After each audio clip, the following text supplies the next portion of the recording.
On this week's Royal Report, we have women's track and field head coach Yvonne Wade in the hot seat for an interview on what it's like to win the first conference title for the Rebels. Plus, the Vegas Golden Knights are going to playoffs.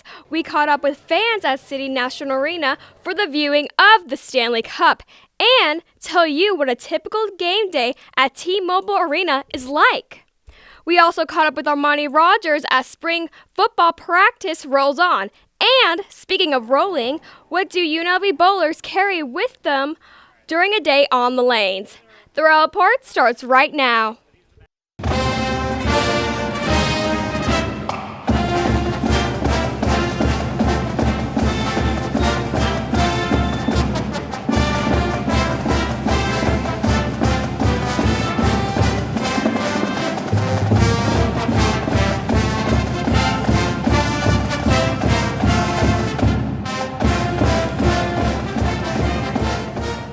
Welcome to Studio F on the campus of UNLV. This is the 6th episode of Rebel Report. I'm Jafar Robso. And I'm Naomi Brown.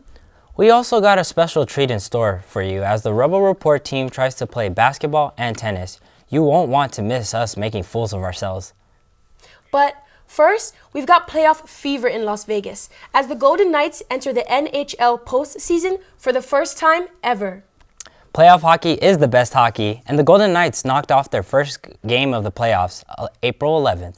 But before the tournament, locals got the chance to see Lord Stanley face to face. Take a look. The Golden Knights' last regular season game is April 7th against Calgary Flames. Plus, the fans got a chance to see the Stanley Cup in person at City National Arena.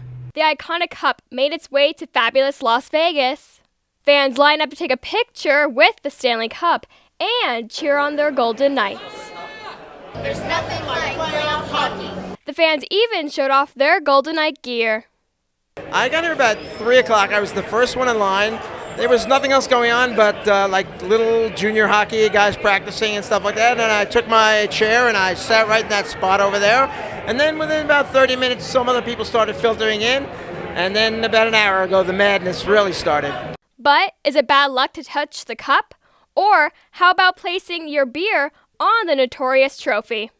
Either way, the fans will be cheering on their favorite players when they face the LA Kings in the first round. That's a really hard question. I love them all. I'm going to have to go with Fleury. Why? He's just, his smile, I mean, obviously he's great for the team, but just him as a person, I just really have connected with him, so yeah. Riley Smith, for sure. I think he's the real playmaker on that top line. And Marchessault and Carlson absolutely wouldn't have the numbers they have without him. He's an amazing puck handler. He's the best. I like two, so I like Flower because he's a great goalie and he smiles a lot and he's really nice. And I like Wild Bill because he scores a lot of goals and he's really good. Vegas ended their last regular season game on a sad note, but the playoffs is just around the corner, starting April 11th. Cheer on your Golden Knights as they battle for the cup for the first time. For the Royal Report, I'm Michaela Jackson. The Golden Knights beat the LA Kings 1-0 on April 11th in the first round of playoffs. Have you ever noticed all the different things you might see when you go to a Golden Knights game? Well, Casey Carpenter has a little more on the atmosphere the team has created throughout the season. Even when heading into the T-Mobile Arena, you're greeted with fantastic art along with the finest the Strip can offer. Once inside, you can expect an amazing sound system and light show that tops most other venues. With the VGK UFO making its rounds through the crowd, you know you will be seen. Plus, you can expect the best scoring action in the league.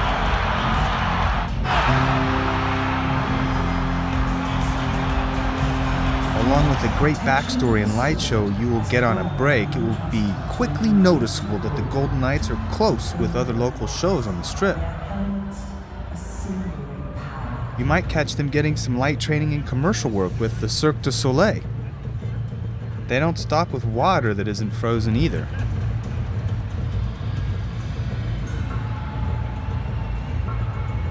From these kinds of experiences, it's clear the Golden Knights have some of the most versatile cross-training available. You might even catch a live performance from a Cirque show during a break. With duo aerialists and a number of percussionists, you never know what to expect when you go to a home game. You could see a marriage proposal and wedding conducted by Elvis.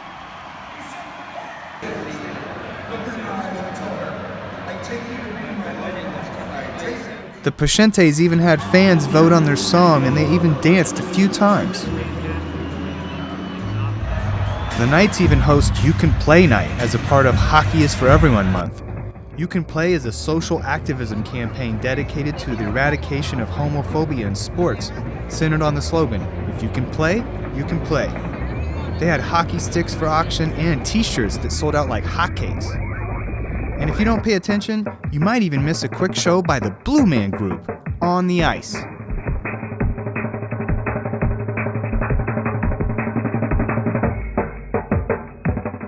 Did I mention the best scoring action in the league? For the Rebel Report, this is Casey Carpenter.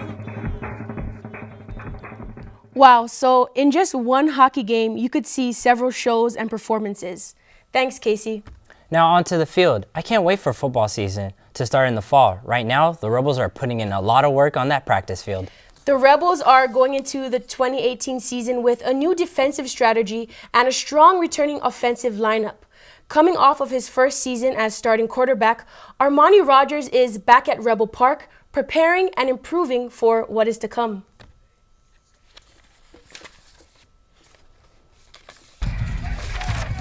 Recruited by UNLV in 2016 and starting as quarterback in 2017, Rodgers is a key player for the Rebels in the upcoming football season. With his ability to run the ball for extra yardage and communicate well with receivers, Rodgers made a good name for himself as a Rebel last season. Practicing alongside 3 new Rebel quarterbacks, Rodgers is seen on the field as a veteran. Spring practices have been going well, and Coach Tony says although Armani has a lot to learn, he is still a talented athlete with a bright future. It's all about knowing the flow of the team on both sides of the ball, and Armani says that's what he is doing to improve his game. I feel like I came a long way from last year, from just the small things, from recognizing defense and knowing the offense completely, and then the game was just slowing down. The year that he redshirted, we had a bunch of injuries, and there was some talk about do we play him then, and we decided not to. We wanted to build for the future. We just felt like burning that redshirt didn't make sense. So the plan was to go ahead and and have him start, and he did a really good job. He picked it up and continued to work hard. Armani and the rest of the Rebels will be showing off their hard work on the practice field at the Spring Showcase, April 14th, and of course, we'll be there. We'll bring that to you on the next show. Here at the Rebel Report, we like to give you an inside scoop on different sports that which get anywhere else, which is why we came up with a new segment called What's in Your Bag, where we give you an inside look at what athletes carry around in their bags. This week, our reporter, Lupita Negrete, gives us a look at what a UNLV bowler typically carries. Dallas Leong is a member of the UNLV Bowling team, and he's going to show us what a bowler typically carries around in his bag. So these are not typical bowling bags, but these are the bags we use because we travel a lot. They're made so that I can get on an airplane and have it under 50 pounds. So normally about everyone's on the team, their bowling balls weigh about 15 pounds. So this is a Columbia-made bag, which is sponsored of the school. We have a backpack that we normally take on the plane, which we normally put like our shoes and stuff in. We usually put some snacks. We have these little compartments for our shoes, but we put like our wallet and our phone in here. In the sides of them, we have like athletic tape, or we use KT tape. And then, yeah, it's really all kind of it. We have special like fitting tapes that we use that goes inside the thumb holes. But other than that, it's really just bringing your own bowling shoes and showing up to the tournaments.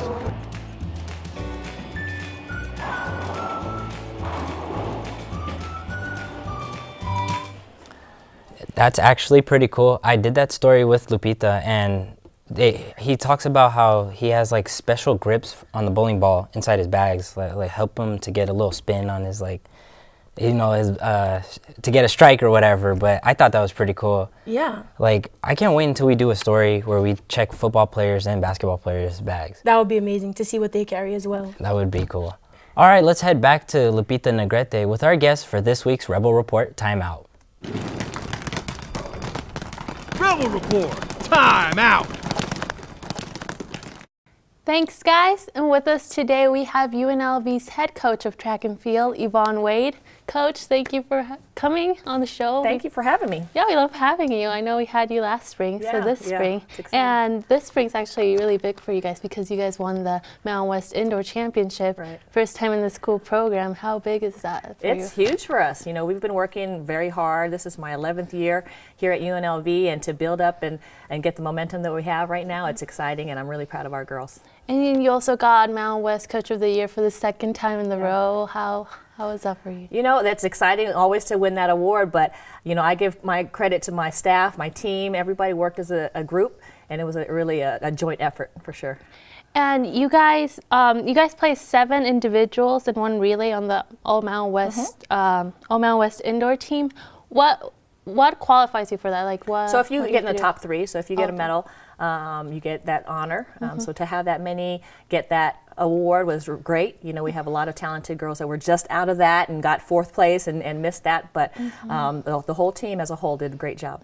And how have you seen the growth this year so far from all the girls? Well, I think, once you start building that momentum, you get a lot of attention, and recruits want to come and better athletes want to come to be a part of a successful program. And we have a lot of great young ladies who are focused both in the classroom and on the track. So we have a really good environment, and we just want to keep going. And yeah, this program keeps just growing. What do you think you guys would need, from the school to just get it to the next level that you guys can? Well, we have a lot of great support in our athletic director, our new athletic director, Desiree Reed-Francois, and our academic support is superb. We're still trying to work on our facilities, obviously, and the goal is to get a new track up and going real soon so we can host some great events here as well. And then you have a freshman, Abby Petit. She qualified and she competed in the NCAA. Yeah. What does that mean for the program? It's huge. She's a phenomenal talent, obviously, as a freshman coming in, and to do such a great job indoor track is huge. She's great-spirited. She's a 4.0 student as well, so she's just well-rounded, and to have somebody like that come in so young and to take charge is huge for us. And how are you, like you said, you were building momentum. How are you bringing this momentum? You ended in a high note, your indoor season, and then taking it over to the outdoor season. How is that? Yeah, well, we're definitely a better outdoor team than we are indoor. We're still short some bodies. We were short indoors with some injuries, people who didn't compete for us. But we still, competed hard and ended up with a win. And, we're excited to be outdoors. We're obviously an outdoor team. We don't have an indoor facility to train in, so we train outside. And so when the sun comes out and track season's here, we're ready to go. And I know you guys travel a lot. Like a lot of your meets are out of state and stuff. And like you said, you don't have an indoor track facility. So how do you get your team to kind of concentrate? Because after traveling so much, it must be hard. Yeah. So how do you guys keep going? Yeah, well, we're on the road every week pretty much. This is, I think, the first weekend all semester that we've been off and had a downtime. Wow. We just really strategically plan how we compete and where we compete, where we load our events. Transitioning from the indoor to outdoor, we were emotionally and physically tired, so we took a little slow kind of approach to getting into this indoor season, but we're ready to go, and they're just stay focused. Mm-hmm. And how is recruiting? Are you guys starting to look into that? Yeah, so NLI signing day was yesterday, so we got a couple good recruits, and we'll let you guys know who those are soon. Yes. But we're excited. The momentum's going, and we're going to be a force to be reckoned with. All right, we're looking forward to seeing how this program progresses, and lovely having you. Thank you. Thank you. Now we're going to send it over to the panel discussion. All right, thanks, Lupita, and thank you to Coach Wade. Congratulations on an awesome indoor season. We wish them the best in the outdoor season. But we've got a ton of topics to talk about here, guys, and we're trying to, I guess, keep a lid on it for now. We were already arguing, I think, before the camera started rolling here. We've got Jafar, we've got Nisha, we've got David here, and I'm making the rare appearance leading the panel, so I know you guys are already nervous. The tables have turned. The tables have turned, yeah. And I mean, I'm wearing it, and it's hard, you know, I always tell you guys, don't be biased, right? But, I mean, we're in Vegas, and it's clearly a Golden Knights town right now. As of the time of this taping, right, because this show airs a little bit after we tape it, but the Golden Knights are up 1-0 in the series against the LA Kings. Game 1 was phenomenal. For lack of a better way to put it, I think it's going to be an amazing series. But I just want to go down the row here to start. Just what have the Golden Knights meant to you? What have you kind of taken away from this season? Just anything about what you've seen from the Golden Knights, whether it's just personal feelings or just how the team's played this year. I think first, that game was great, and Shea Theodore, he got the goal for Golden Knights, which is great. I think Vegas needed that win because, you know, we had the October 2nd shooting, and, you know, they did a little dedication for them. They put the banner up. I think it was just great that we got a win, and I know that we're going to go into Game 2 with the same, like, atmosphere from the fans, and we're going to win. I think we're going to win. And then also, Fleury had his 5th shutout for that game, which is amazing. So I think with more confidence, we're going to go into games, and we're just going to win them. Yeah, good points, and maybe I'll lead you into something, Nyshawn, but the atmosphere was unreal. And to me, it's always amazing how this team doesn't collapse under a moment. And I asked Coach Gallant about this, how they're never overwhelmed by anything. And that's what one of the things has really impressed me the most. But what do you have to say just about the Knights in general this season? I'm really happy. I think that the Knights have definitely proved themselves to Vegas just in general. And as he said, the Vegas shooting, it's pretty awesome to see the fans and the players and the coaches come together as one, standing up for Vegas. Everybody doubted the Knights. No one knew that they would be at this place right now. And now that they're 1-0, it's amazing to everybody. And you see the fans rowdy in the stands. It's legit. It's awesome. We're doing great. We're doing great. All right, you're the hockey guy. You're the expert here. So I want to talk a little more X's and O's with you. Yeah. I was hoping for that to get a little bit more in depth. Jonathan Quick was phenomenal. Marc-Andre Fleury was phenomenal. It seems like, I say Knights in 6, but this could be a 7-game series. What do you make of the series? Well, look, I thought from day one, I thought this was a 7-game series, especially when you look at the 4 games that they played. I mean, they split those 4 games. I think there was an overtime win between each of them. But yeah, the Game 1 was, I think, phenomenal for the defenses. And I think if the Golden Knights, they have such a great forecheck, and if they keep it in balance, then Kings are going to have a pretty tough time. But I think the most important thing, the thing that surprised me the most from Game 1 was the fan turnout, right? So by my understanding, I think there were hardly any Kings fans there. I did not see, I swear, I maybe saw one when I was walking around. And I walked around outside before and during the game. It was amazing. And see, Vegas turned out. Is it turned out? Turned out. Turned out. Okay. Turned out. Even with Logic being there, it was super turned out. But when you look at the last game they played at T-Mobile about 6 weeks ago, I mean, there were a ton of Kings fans. And that's the way it's been throughout the season is the road fans, they love to travel to Vegas. But for Game 1, and it appears for this Kings series at least, it was the fortress was really taken over by the Golden Knights fans, and it was great to see that. Yeah, can't wait to see the rest of the series. And we already chewed up a lot of our time here, guys, but we have enough time to talk Conor McGregor. The X's and O's are the guy has screws loose, right? Stripped his title belt away, arrested, bailed out on a $50,000 bond. He's got a hearing set for June 14th. And he hasn't apologized. So that's the big thing to me. So quickly, he hasn't apologized. Shows no remorse. Some of these guys lost their paychecks. So I think he's a clown. And now I'm starting to think I don't want to watch him fight at all. Quick take on Conor McGregor in the UFC. Labeled the most dangerous man in America. That's what I think. So I think it just adds on to his resume. You do stunts like this, it just adds on to your resume. You're going to get more publicity for the UFC. I think it was perfect on his part. It's all about reputation. He's legit ruined his reputation. Already being in the UFC, he's already has a temper. He's not the greatest when it comes to fans or the media, and he gets angry. So this kind of just is the icing on the cake for him. All right, so don't take long. We got to wrap it up.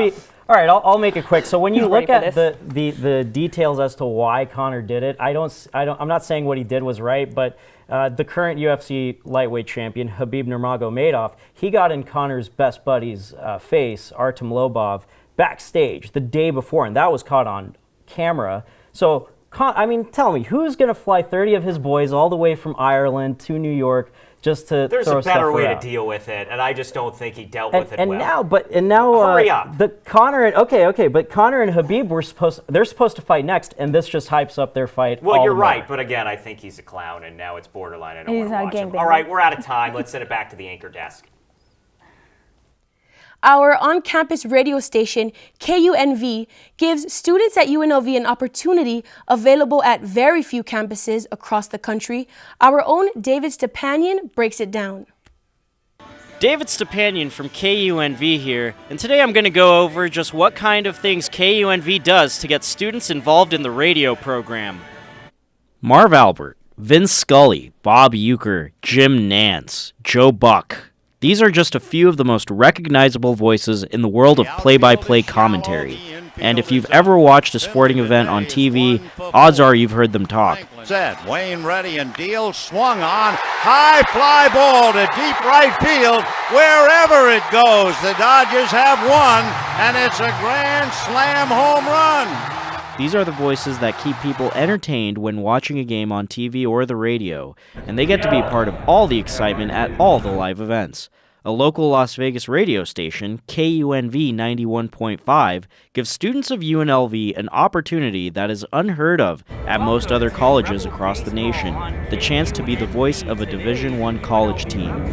We'll take on the Utah Utes. I try to stress to students as they begin their journey at UNLV, regardless of what their major is, take advantage of the opportunities that you have here, because after you graduate, it's going to be really hard to come and take advantage of some of these things which are all right here waiting for you to take advantage of now while you're in school.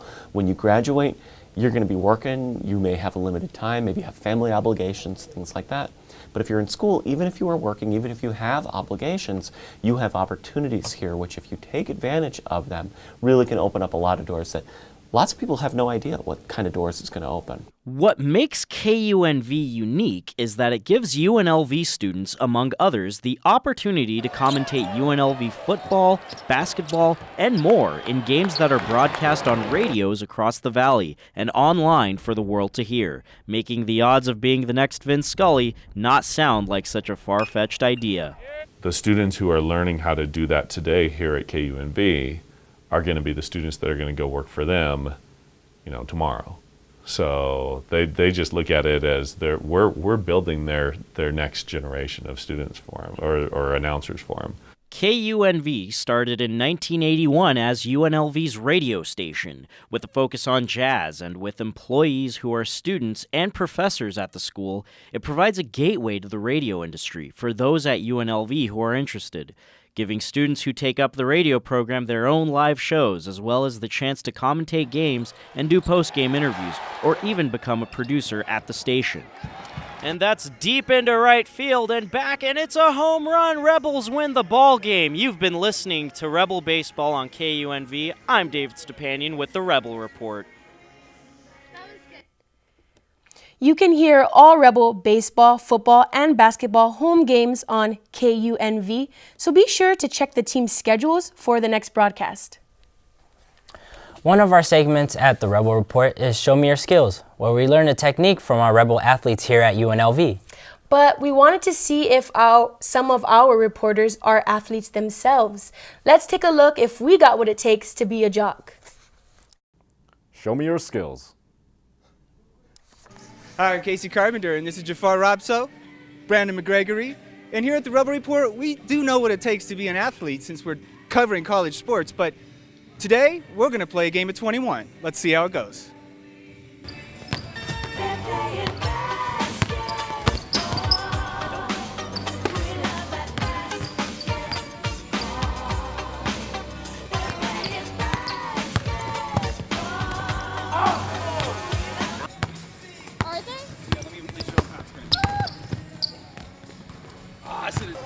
Tell him. Artisan! Thank you, Brandon. Oh, just going in. Just going in. Nice. Bro, that's you know what time it is? Game time. Woo! Game time. Here you go. There you go. Rebel Report. Oh, and one. Oh, and one. That's game right there, ain't it? And that's it. I absolutely won the game. Guys, I don't know what happened there. You were doing good. Look, I need to work on my conditioning. That's the only thing, you know. It's the socks. Yeah. I say it's the floor. I got cased, though. Socks. It's the socks. So, yeah, we're taking it from this court to the next court. And now we're on a tennis court. Margos and I both have tennis experience. Our partners do not, though. This is going to be quite an interesting match. Yes, it will.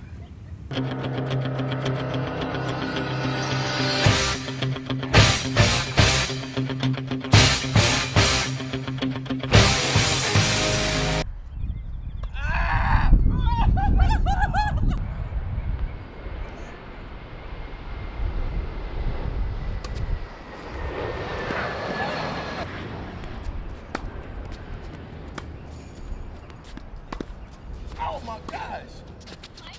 Oh my gosh! Yes!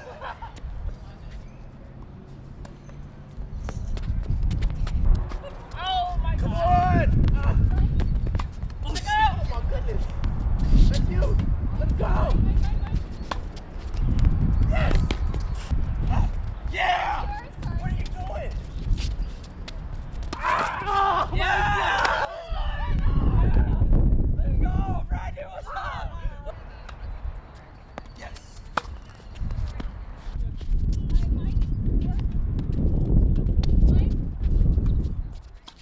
Yeah! Yeah!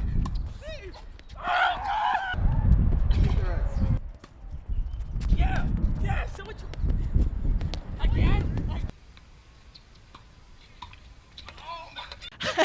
All right, guys, after a tiring match, Victor's right here. Final score 7-5. You guys got Embiid. Any comments? I carry Jafar. My back is broken. We were up 5-2, and then Jafar just kept on hitting it into the net. Jafar, what happened? I'm an amateur, so give me a break. And plus, I had Vans on, and I had a sponsorship, and then I lost the sponsorship after this match. For Rebel Report, I'm Brendan. I'm Marcos. I'm Michaela. I'm Jafar. And this is Astrid and Casey. Thank you. I had a great time filming and playing sports with my fellow reporters. But I gotta know, do you play any sports yourself? Well, not right now, but in high school, I paddled canoe for like 3 years, and then I also threw shot put and discus for track and field in high school for like 1 season. 1 season. So, Were you good at it? I was okay. I was okay. I wasn't good. I wasn't great, but you know. Well, that is all. That wraps up episode 6 of the Rebel Report. Don't forget to follow us on social media pages for the latest updates. Follow us on Twitter at Rebel Report UNLV, Facebook Rebel Report UNLV, and Instagram at Rebel Report _UNLV. Stay tuned for next week's episode.